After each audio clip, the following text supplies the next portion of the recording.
So the Republic of Armenia faced a full-scale military assault last month. Can you tell us a little bit about what happened? Yeah, so the morning of September 13, we woke up to the news that the Republic of Armenia was being bombed by its neighbor Azerbaijan, which is several times bigger, much stronger militarily.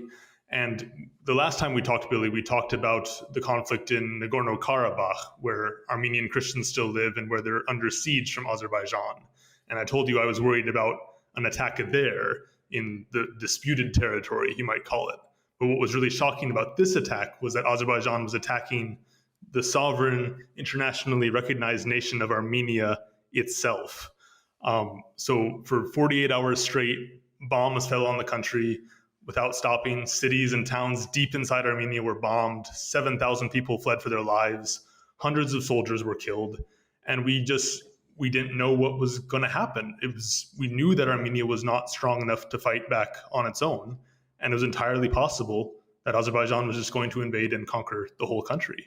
So it was a really terrifying moment. After 48 hours, a ceasefire was imposed, apparently with the mediation of the United States, but the situation remains extremely tense. And I think it's important to draw that distinction that the last time we spoke, and we'll include a link to that discussion so people can go back and see, we were talking about a very specific area in dispute. This is an invasion of Armenia itself. And so this is a very different sort of escalation of this conflict. And before we get more into that conflict, let's talk a little bit about Armenia, because Armenia is a country born out of genocide. There are a lot of people who probably don't know much about that history. Would you mind just kind of going through a little bit of that to help us sort of understand who the Armenians are and how this country was formed? Sure. So before World War I, the country that we know of as Turkey today was controlled by the last Islamic empire. It was called the Ottoman Empire. And there were about a fifth of the population was Christian, and most of them were Armenians. But when World War I started, the rulers of the Ottoman Empire decided that these Christians were a security threat, and they decided to liquidate them, essentially, to get rid of them all. So over 1 million Armenians were murdered, massacred from 1915 to 1923. Probably 1 million more were forced out of their homes, either deported or had to flee as refugees. And so the vast majority of what Armenians would consider to be their homeland was lost to them forever. And all they were able to hold on to was this tiny little sliver of land that we know of today as the Republic of Armenia. And it has Turkey on one side of it, and on the other side of it, it has this nation Azerbaijan, which is also a Turkish Muslim country, and it's the ally of Azerbaijan. So the Armenians only have this little sliver of land left to them in between these two enemies. After the genocide, the communist Russia, the Soviet Union, conquered Armenia and integrated Armenia into the Soviet Union. So for 70 years, Christians were severely persecuted, churches were closed, priests were sent to the Gulag, and the country suffered just a great deal under Russian rule. They became independent again in 1991, which is also when Nagorno Karabakh became independent. But so really, if Armenians are not safe in the Republic of Armenia, they're not safe anywhere. Yeah, and it seems like this has been obviously a region and an area and a country where there has just been nonstop persecution, issues of, really fearing the neighbors around you. I mean, that's a stressful situation. It's an unfortunate situation. And what happened on September 13th, there are a number of reports and elements to come out of that. One of the things that came out was what happened to Armenian female soldiers that was really disturbing. Could you speak to that a little bit? Yeah, so there's a video that was circulated shortly after the attack ended that showed some Azerbaijani soldiers desecrating the dead body of an Armenian woman soldier. And I won't say what they were doing. It's just really too horrible to describe. But just a few days ago, actually, another video came out that shows Azerbaijani soldiers on Armenian soil, and they've got 7 Armenian soldiers captive. And these men have their hands in the air, and the Azerbaijani soldiers just start shooting, and they kill them all. Now, the really twisted thing about this isn't like Armenia is spreading this news. These are videos that the Azerbaijani soldiers themselves produced and then they released. So it's pretty clear that this is intended to have a psychological effect on the Armenian population, to show them, look, this is what we do to you, this is what we're coming to do to you.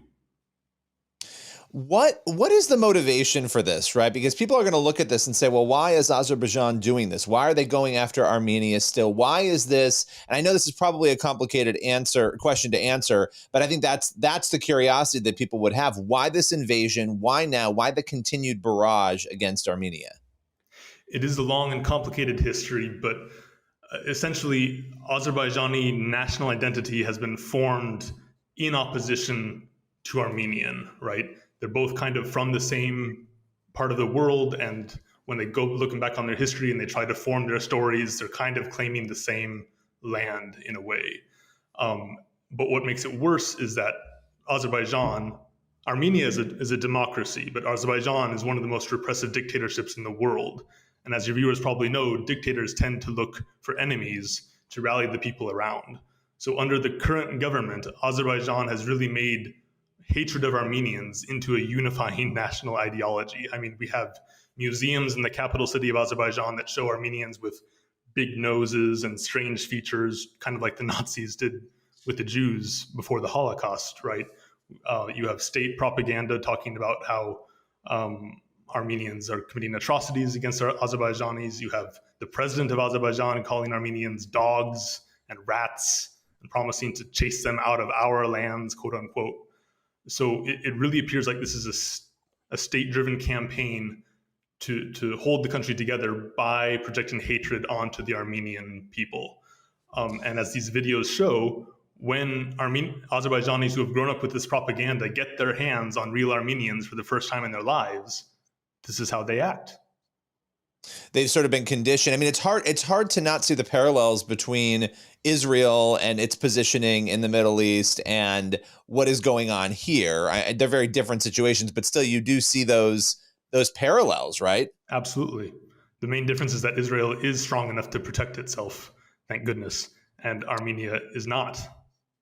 Well, and that's the important, piece of the puzzle here, because the question emerges, why should America care about this? But beyond that, and I think, really more importantly, why should believers and Christians care about this? Mm-hmm.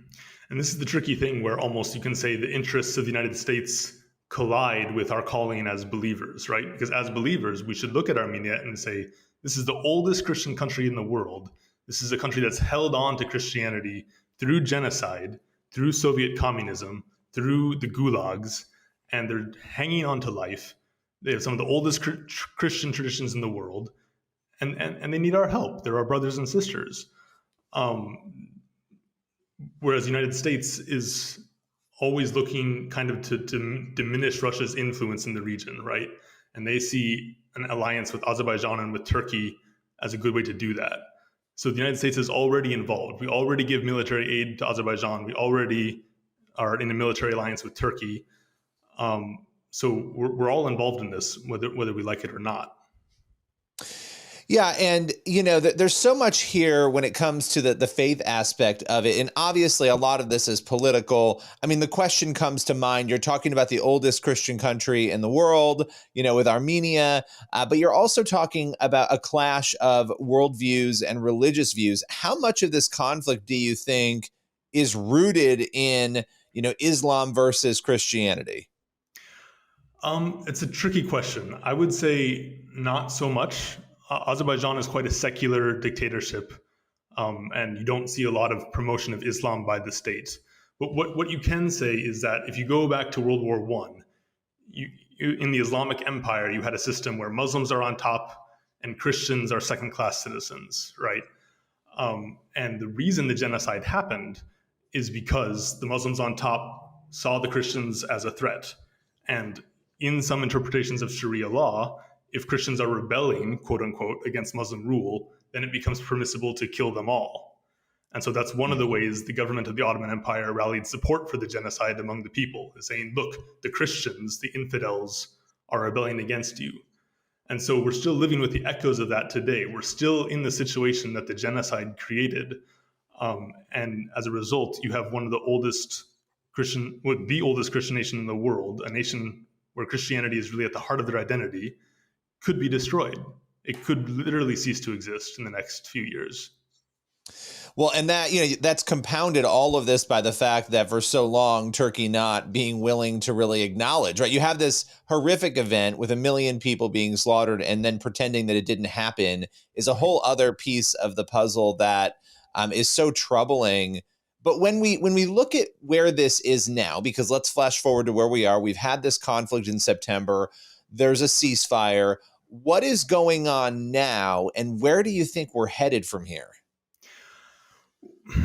These are really crucial weeks and months ahead.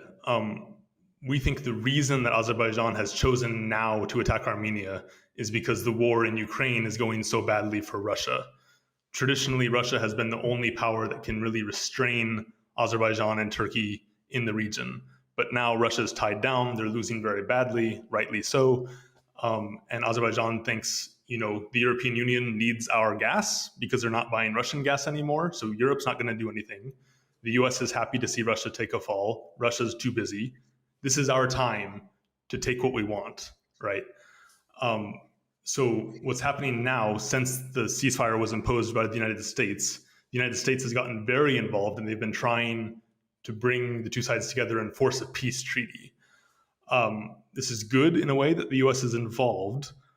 What we're very concerned about is that peace treaty will mean the abandonment of Nagorno-Karabakh. And if Armenia has to give up Nagorno-Karabakh will be ethnically cleansed of Christians. That is just a reality. 120,000 people will either be killed or lose their homes in their homeland. So what we really need is for the church in the US to be engaged, to make their voices heard and say, the United States needs to help these people live in their homeland. Not just get a treaty that will assure the gas flow, not just take care of the US's strategic interests, but make sure the Armenians can survive. Mm. And I love what you said before, that sort of, colliding of U.S. interests and the interests of believers, what we're called to, loving others and, being present. And your organization, Christian Solidarity International, does such a beautiful job of that. One of the big pieces of the puzzle is being educated, which is why we often talk and we get a chance to sit down and you take us through these important issues. Where can people go for more information on this conflict, on this issue, and other issues around the world? We have a lot of information about Armenia on our website. That's www.csi-usa.org. We have some aid programs running in Armenia and in Nagorno-Karabakh to help people who are affected by the conflict. And you'll also find, the statements that we've written about the war there. If people want to contact their representatives, their congressmen, their senators, they should tell them that you support the Armenians of Nagorno-Karabakh and their right to live in their homeland.